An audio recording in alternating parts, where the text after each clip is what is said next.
Hello student, कैसे हैं आप सब। आज यहाँ पर मैं आपको बायोलॉजी का फर्स्ट चैप्टर, क्योंकि अब टाइम टेबल फिक्स हो चुका है कि जयश्री मैम 10th में फिजिक्स और केमिस्ट्री पढ़ाएंगे आपको, और मैं आपको केवल बायोलॉजी पढ़ाऊंगा। ठीक है, तो जब से कुछ हौच पौच हो रहा था, अब नहीं होगा ऐसा। अब 1 बाय 1 मैं आपको बायो के सारे चैप्टर बिल्कुल आपको क्लियर डिस्कस करूंगा, और ऐसा नहीं होगा कि आपकी समझ में नहीं आए। तो लाइफ प्रोसेस है, ये आपका एक लॉन्ग चैप्टर है, इसको हम डिवाइड करेंगे 4 पार्ट्स में। मैं आपको धीरे धीरे इस चैप्टर के 4 पार्ट आपको प्रोवाइड कराऊंगा। मीन्स इसमें जो भी हमें पढ़ना है वो 4 पार्ट में पढ़ना है, 4 वीडियोज में आपको पढ़ना है। उसके बाद नेक्स्ट आपको इसके क्वेश्चन आंसर्स करने होंगे। ओके स्टूडेंट, तो let start chapter 6 life process, class 10th science. Life process में जैसे आप डेली लाइफ में अपने डिफरेंट वर्क के लिए क्या यूज करते हैं, एनर्जी आपको कहाँ से प्रोवाइड होती है, जब आप फूड लेते हैं। तो ये एक प्रोसेस के थ्रू आपको सब कुछ मिलता है बॉडी में जब आप फूड लेते हैं। ये तो है नहीं कि आपने फूड लिया और तुरंत आपको एनर्जी मिलने लगी। तुरंत एनर्जी नहीं मिलती है, तुरंत एनर्जी नहीं मिलेगी। उससे आपका उस फूड का क्या होगा, पहले डाइजेशन होता है, वो डिफरेंट प्रोसेस से होता हुआ डाइजेस्ट होता है, और उसी प्रोसेस से क्या है, आपकी बॉडी को डिफरेंट वर्क करने के लिए एनर्जी मिलती है। अब आपकी बॉडी में आप जानते हैं कि ब्रीथिंग सिस्टम अलग है, सर्कुलेटरी सिस्टम अलग है, यानी डिफरेंट फंक्शंस वर्क करते हैं। तो उसी को क्या कहते हैं, लाइफ प्रोसेस, यानी ऐसे प्रोसेस जो हमारे लाइफ को सर्वाइवल करने के लिए योग्य बनाएं, जिससे हम जिंदा रह सकें। सर्वाइवल के लिए हमारे लिए बहुत ही महत्वपूर्ण होते हैं। तो ऐसे डिफरेंट प्रोसेस हमारी बॉडी के अंदर होते हैं जो हमारी बॉडी को मेंटेनेंस प्रदान करते हैं, मेंटेनेंस रखते हैं, और हमें सर्वाइवल जीने के योग्य बनाते हैं। तो आपका जो लाइफ प्रोसेस है वो होता क्या है, पहले ये पढ़ेंगे आप। The maintenance function of living organism must go on even when they are not doing anything particular। यानी आपके लाइफ प्रोसेस वो हैं जब आप कोई भी वर्क नहीं कर रहे हो। तो सपोज आपकी बॉडी नाइट के समय क्या होती है, रेस्ट में होती है, तो क्या आपके फंक्शंस बंद हो जाते हैं? नहीं होते हैं। तो फंक्शन आपके कंटिन्यूसली वर्क करते रहते हैं। तो ऐसे कौन से फंक्शंस हैं जो आपकी बॉडी को जब रेस्ट में होती है तब भी वो वर्क करते रहते हैं आपकी बॉडी में? तो ऐसे यहाँ पर हम कितने there are 4 type of life process यहाँ पे हम पढ़ेंगे। ठीक है, जो क्या करते हैं, this maintenance job has to go on क्या है, this maintenance job has to go on the process which together perform this maintenance job are life process. यानी जो सारे फंक्शंस आपके मिलकर जो वर्क करते हैं, आपकी बॉडी को मेंटेनेंस देते हैं और सर्वाइवल के योग्य बनाते हैं, उसको कहते हैं हम लाइफ प्रोसेस। तो आप इसकी थ्योरी है उसको पढ़ लेना, जो मेन है उसमें मैंने आपको बता दिया है। ठीक है, ओके स्टूडेंट, ध्यान से पढ़ेंगे सभी बच्चे। कोई अगर प्रॉब्लम आती है तो मुझे पर्सनली कॉल करके पूछ भी सकते हैं, कोई प्रॉब्लम नहीं है। अब आप जो फूड लेते हैं, ये प्रीवियस क्लासों में भी आपने पढ़ा है कि जो आप फूड ले रहे हैं उसको कहते हैं न्यूट्रिशन। तो न्यूट्रिशन क्या होता है, take food and utilize by the body, कि आप जो भी फूड ले रहे हैं उसको यूज करती है, आपकी यूटिलाइज करती है बॉडी, और आपको एनर्जी प्रदान करती है। ये आपका न्यूट्रिशन होता है। How do living things get their food, अपना फूड क्यों लेते हैं? तो ये जनरल सी बात है कि the general requirement for energy and materials is common in the all organism. अपनी बॉडी को मेंटेनेंस करने के लिए, ग्रो करने के लिए, एनर्जी लेने के लिए ये इम्पोर्टेंट है कि सभी ऑर्गेनिज्म क्या लेते हैं, फूड लेते हैं। ठीक है, अब आपने ये सब आपका प्रीवियस क्लास का ही चला रहा है 10th में भी, कि जो आपका न्यूट्रिशन होता है, there are 2 type of mode of nutrition. Nutrition के 2 मोड्स होते हैं। कौन से होते हैं? ऑटोट्रोपिक में आपके वो ऑर्गेनिज्म आते हैं जो अपना फूड स्वयं प्रिपेयर करते हैं, यानी ऑटोट्रोपिक और हेटेरोट्रोपिक। तो ऑटोट्रोपिक न्यूट्रिशन क्या होता है? ऑटो मतलब सेल्फ, ट्रोपिक मतलब प्रिपेयर करने वाले, सिंथेसाइज करने वाले, नरिशमेंट करने वाले। ऐसे ऑर्गेनिज्म जो अपना फूड स्वयं प्रिपेयर करते हैं थ्रू द फोटोसिंथेसिस या process by the process of photosynthesis, photosynthesis के प्रोसेस के थ्रू। तो ये आपके मोस्टली क्या होते हैं, ब्लू ग्रीन एल्गी, और मोस्टली क्या होते हैं, प्लांट्स होते हैं। अब आपने एक रिएक्शन भी ये पढ़ी होगी, ये सब प्रीवियस क्लास का चल रहा है, आपको समझने में कोई भी प्रॉब्लम इसमें नहीं हो सकती है। प्लांट अपना फूड प्रिपेयर करते हैं, कैप्चर करते हैं कार्बन डाइऑक्साइड को from the environment and water from the roots in the presence of chlorophyll and sunlight. Plant prepare their own food, क्या है, कार्बोहाइड्रेट बनता है, कार्बोहाइड्रेट का टाइप है ग्लूकोज, वाटर बनता है और ऑक्सीजन बाहर आती है जो हम ब्रीथिंग के लिए यूज करते हैं ऑक्सीजन को। नेक्स्ट यहाँ पे दिया गया जो ये प्रोसेस होता है, ये कहाँ पर होता है, फोटोसिंथेसिस का प्रोसेस।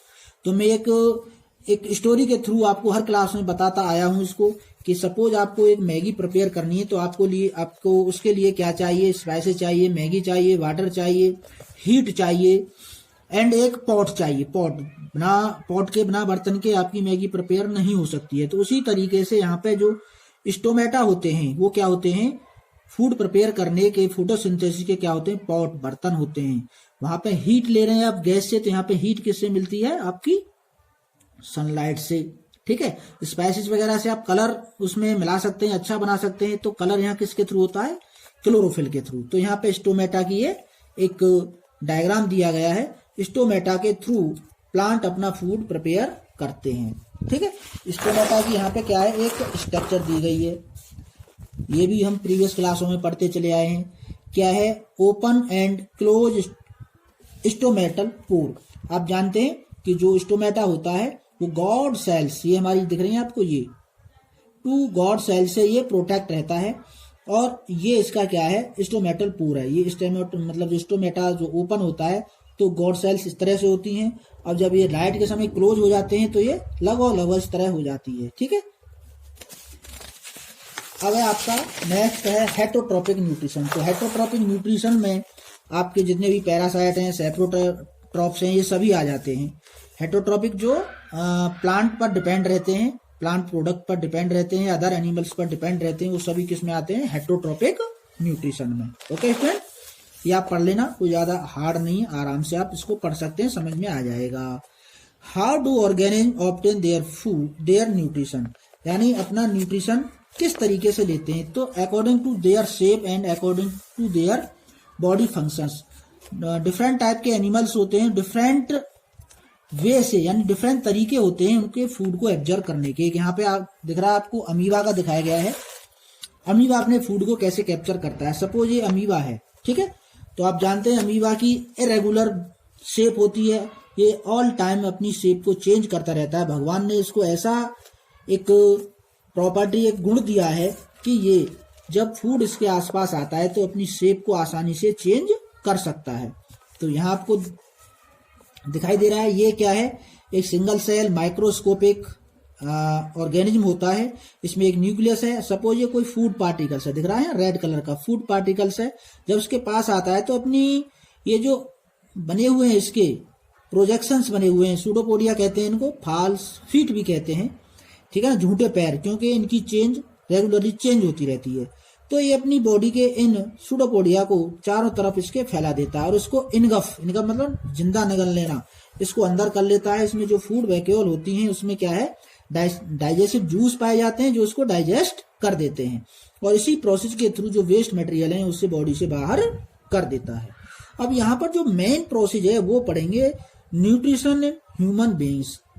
ये तो हम पहले भी पढ़ते आए हैं, फिर इसमें नई बात क्या है, नहीं, यहाँ आप पूरी डिटेल पढ़ेंगे कि एलिमेंट्री कैनाल जो आपकी ह्यूमन डाइजेस्टिव सिस्टम का एक पूरी एक नली होती है माउथ से लेकर एनस तक, वहां पर कौन कौन से पार्ट हेल्प करते हैं डाइजेशन में, कहाँ से कौन सा एंजाइम रिलीज होता है, किस एंजाइम का क्या रोल है, यहाँ पर पूरी डिस्कस आपको ये करना है। अब तक हमने प्रीवियस क्लासों में कुछ इसकी सिंपल डिटेल पढ़ी थी। तो ये आपका डाइजेस्टिव सिस्टम का डायग्राम है जो आपको ड्रॉ करना है अपनी फेयर में, ठीक है। कहाँ से शुरू होता है आपका डाइजेस्ट सिस्टम, माउथ से शुरू होता है जिसको बक्कल कैविटी कहते हैं, फिर फूड आपका ओसोफेगस से होता हुआ कहाँ पहुंचता है, स्टमक में, स्टमक के बाद कहाँ पहुंचता है आपका स्मॉल इंटेस्टाइन, ठीक है, ये जो अंदर छोटी भी है ये क्या है, स्मॉल इंटेस्टाइन है, ठीक।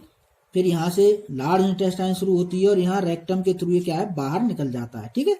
कैसे निकलता है, यहाँ रेक्टम के थ्रू बाहर। ये अंदर जो दिखाई दे रही है ये आपकी क्या है, स्मॉल इंटेस्टाइन, और फिर यहाँ से क्या निकलता है बाहर, एनस। ये एनस है। ये अपेंडिक्स होती है। अपेंडिक्स का आप जानते हैं ये एक वेस्टिजियल ऑर्गन है। अब इसका बॉडी में हमारी में कोई वर्क नहीं है। पहले जो हमारे पूर्वज थे, ठीक है, वो पहले क्या है, ज्यादातर क्या है, ग्रास वगैरह या घास फूस ऐसी चीजें खाया करते थे, फ्रूट खाया करते थे, जो आज की डेट में एनिमल्स होते हैं। एनिमल्स में आपने रुमिनेंट्स का नाम सुना है। उसमें रुमिनेंट्स में there are 2 stomach part. Stomach के कितने पार्ट होते हैं, 2 पार्ट्स होते हैं। उसमें एक रुमेन होता है। रुमेन में क्या है, सेलुलोज यानी घास फूस में पाए जाने वाला एक कार्बोहाइड्रेट होता है कॉम्प्लेक्स। को डाइजेस्ट करने वाले क्या पाए जाते हैं, बैक्टीरिया पाए जाते हैं, जो सेलुलोज को डाइजेस्ट कर सकते हैं। ह्यूमंस नहीं कर सकते, बट पहले जो हमारे पूर्वज थे वो उनको डाइजेस्ट कर सकते थे। क्यों कर सकते थे, क्योंकि यहाँ सीकम में जो ये अपेंडिक्स है, यहाँ पर क्या पाए जाते थे, इस तरह के बैक्टीरिया पाए जाते थे जो उसको डाइजेस्ट कर सकते थे। आप एक यहाँ पे ग्लैंड दिख रही होगी आपको, ठीक है, और एक यहाँ पे दिख रही है छोटी सी एक ग्लैंड, एक गॉल ब्लैडर है, ठीक है, ये लीवर है, और एक यहाँ पे दिख रही है साइड में, ये क्या है, पैंक्रियाज, ये वाली, ये पैंक्रियाज, ठीक है। इन सब का डाइजेस्टिव सिस्टम में बहुत इंपॉर्टेंट रोल होता है। अब यहाँ पर जो मैंने नोट्स प्रिपेयर किए हैं मैं इनसे आपको यहाँ पढ़ाता हूँ कैसे आपके ये काम करते हैं, ठीक है। तो ह्यूमन डाइजेस्टिव सिस्टम सभी बच्चों को दिखाई दे रहा होगा, ह्यूमन डाइजेस्टिव सिस्टम। तो ह्यूमन डाइजेस्टिव सिस्टम कहाँ से स्टार्ट होता है, माउथ से स्टार्ट होता है। सैलिवरी ग्लैंड होती है माउथ में आपके, there are 2 pair of salivary gland in parotid region. क्या सीक्रेट होता है इससे, सलाइवा सीक्रेट होता है। कौन सा एंजाइम निकलता है, सलाइवरी इमाइलेज करता है। कौन सा, सलाइवरी इमाइलेज एंजाइम निकलता है, जो किस पर एक्ट करता है, स्टार्च पर, और उसको किस में चेंज कर देता है, शुगर में, ठीक है ना। ये जो सलाइवरी एंजाइम है, सलाइवा है, स्टार्च पर वर्क करता है, उसको उसमें चेंज कर देता है शुगर में। टीथ, आपके माउथ में टीथ होते हैं। टीथ क्या करते हैं, chewing and grinding of food, तो भोजन को चबाने और पीसने का वर्क करते हैं। Okay student. टंग, टंग क्या करती है, rolling and testing the food, भोजन को मिक्स करने में और उसको टेस्ट पता करने में उसको मदद करती है। अब माउथ से फूड कहाँ पहुंचता है, ओसोफेगस में। तो ओसोफेगस का डाइजेशन में कोई रोल नहीं होता है, बट इसका होना बहुत जरूरी है। क्यों है, क्योंकि माउथ से और स्टमक तक फूड को पहुंचाने के लिए एक पाइप होना जरूरी होता है, तो इसको कहते हैं ओसोफेगस। इसका काम है केवल take food from mouth to oesophagus by the peristaltic movement. Peristaltic movement होता है एक बार एक्सपेंशन होना, एक बार कॉन्ट्रैक्शन होना है, ठीक है, ऐसे करके, ऐसे ऐसे इस टाइप से, तो उसको कहते हैं। नेक्स्ट, इसके बाद फूड आपका कहाँ पहुंचता है, स्टमक में। स्टमक में पहुंचने के बाद यहाँ फूड का डाइजेशन होता है और वहां क्या निकलता है, गैस्ट्रिक जूस। गैस्ट्रिक जूस में there are 3 type of enzyme release from the stomach. Stomach से कितने एंजाइम रिलीज होते हैं, 3 एंजाइम। कौन कौन से एंजाइम है ये,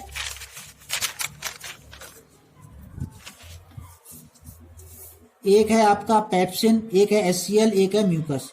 तो पेप्सिन का क्या वर्क होता है, break down proteins, make medium acidic. HCl का क्या काम है, जो आपके फूड के साथ कभी ऐसा होता है कि क्या आ जाते हैं, सपोज कोई बैक्टीरिया वगैरह आ जाता है, तो ये एचसीएल आपका उन बैक्टीरिया को किल कर देता है और मीडियम को कर देता है एसिडिक। अब इस एचसीएल का सीक्रेशन होना क्यों जरूरी है, तो भाई जरूरी इसलिए है बच्चों, क्योंकि जो पेप्सिन है विदाउट एचसीएल सीक्रेशन के वर्क नहीं करता है। जब एचसीएल सीक्रेशन होगा तभी ये एक्शन में आता है एंजाइम पेप्सिन, ठीक है, जो किसका ब्रेक डाउन करता है, प्रोटीन का। म्यूकस, म्यूकस का क्यों सीक्रेशन होता है, ये भी बहुत इंपॉर्टेंट है, क्योंकि जो एचसीएल होता है इसकी जो पीएच होती है वो होती है लगभग 0.4, ठीक है, 0.4, जो बहुत ही पावरफुल एसिड है, बहुत पावरफुल, वेरी डेंजरस एसिड है। तो ये क्या है, जब आप फूड एक लॉन्ग टाइम तक नहीं लेते हैं तो ये तो कंटिन्यूसली सीक्रेट होता रहता है। तो क्या होता है कि जो म्यूकस होती है ये आपकी स्टमक की इनर लाइनिंग को प्रोटेक्ट करती है, वरना ये एचसीएल आपकी स्टमक की इनर लाइनिंग को क्या है, डिस्ट्रॉय करने लगता है। क्योंकि ये कंटिन्यूसली सीक्रेशन हो रहा है इसका, फूड आप ले नहीं रहे हैं, क्योंकि इसका काम होता है फूड को डाइजेशन करने का। तो आपको एसिडिटी, पेट में जलन होने लगती है, क्या है, अल्सर, घाव हो जाते हैं। तो म्यूकस आपको प्रोटेक्शन देता है आपके स्टमक को, उसकी दीवारों को, ठीक है। उसके बाद फूड कहाँ पहुंचता है, स्मॉल इंटेस्टाइन में, ठीक है। तो स्मॉल इंटेस्टाइन में पहुंचने के बाद फूड आप जानते हैं यहाँ पे कंप्लीट डाइजेशन होता है। कार्बोहाइड्रेट चेंज हो जाते हैं ग्लूकोज में, फैट आपका चेंज हो जाता है किसमें, फैटी एसिड एंड ग्लिसरॉल में, और प्रोटीन चेंज हो जाते हैं अमीनो एसिड में, ठीक है ना। डाइजेशन होता कैसे स्मॉल इंटेस्टाइन में, ये फूड जब स्मॉल इंटेस्टाइन में पहुंचता है और वहां पर डाइजेशन होता है तो वहां पर पैंक्रियाटिक जूस और लिवर से निकलने वाला बाइल जूस भी फूड को डाइजेस्ट करने में हेल्प करते हैं। तो पैंक्रियाटिक जूस में कौन सा एंजाइम निकलता है, एक ट्रिप्सिन निकलता है और एक निकलता है लाइपेज, ठीक है। ट्रिप्सिन का क्या वर्क होता है, प्रोटीन को किसमें चेंज कर देता है, पेप्टोन्स में और प्रोटीन्स में। लाइपेज किस पर वर्क करता है, इमल्सिफाई फैट पर, ठीक है ना। इमल्सिफाइड फैट क्या होता है कि जो आपका बाइल जूस निकलता है लिवर से, ठीक है ना। बाइल जूस क्या है, जो फैट के बड़े बड़े बंडल्स होते हैं, लार्ज फैट ग्लोबुल्स जो होते हैं, उनको चेंज कर देता है स्मॉल फैट ग्लोबुल्स में, ठीक है। जब तक ये आपका बाइल जूस इन बड़े बड़े फैट बंडल्स को इमल्सिफाई नहीं करेगा, जब तक आपका लाइपेज वर्क नहीं करता है। तो लिवर से ये बाइल जूस का निकलना नेसेसरी होता है। क्यों नेसेसरी होता है, क्योंकि आपके फैट का डाइजेशन नहीं हो सकता है कंप्लीट, क्योंकि आपका लाइपेज तभी वर्क करेगा जब इसको ये एंजाइम क्या कर देगा, फैट को इमल्सिफाई कर देगा, ठीक है। तो यहां पर आपके फूड का डाइजेशन कंप्लीट हो जाता है स्मॉल इंटेस्टाइन में, और यहीं पर उसका एब्जॉर्प्शन स्टार्ट होता है। लास्ट है आपका फिर क्या है, कहां पहुंचता है फूड, स्मॉल इंटेस्टाइन से होता हुआ पहुंचता है लार्ज इंटेस्टाइन में, जहां पर एब्जॉर्ब एक्सेस वाटर, जो वाटर की अमाउंट ज्यादा होती है उसको यहाँ लार्ज इंटेस्टाइन में क्या है, एब्जॉर्ब कर लिया जाता है। उसके बाद कहाँ पहुंचता है, ये अनडाइजेस्टेड फूड होता है, ठीक है। जो लार्ज इंटेस्टाइन में पहुंचता है वो कौन सा होता है, अनडाइजेस्टेड फूड, जो स्मॉल इंटेस्टाइन में डाइजेस्ट नहीं होता है। नेक्स्ट है rectum, temporary collection of water. अब इससे जो बचा हुआ वाटर है, इसमें क्या है, टेम्पोररी अस्थायी रूप से कुछ वाटर इसमें स्टोर हो जाता है।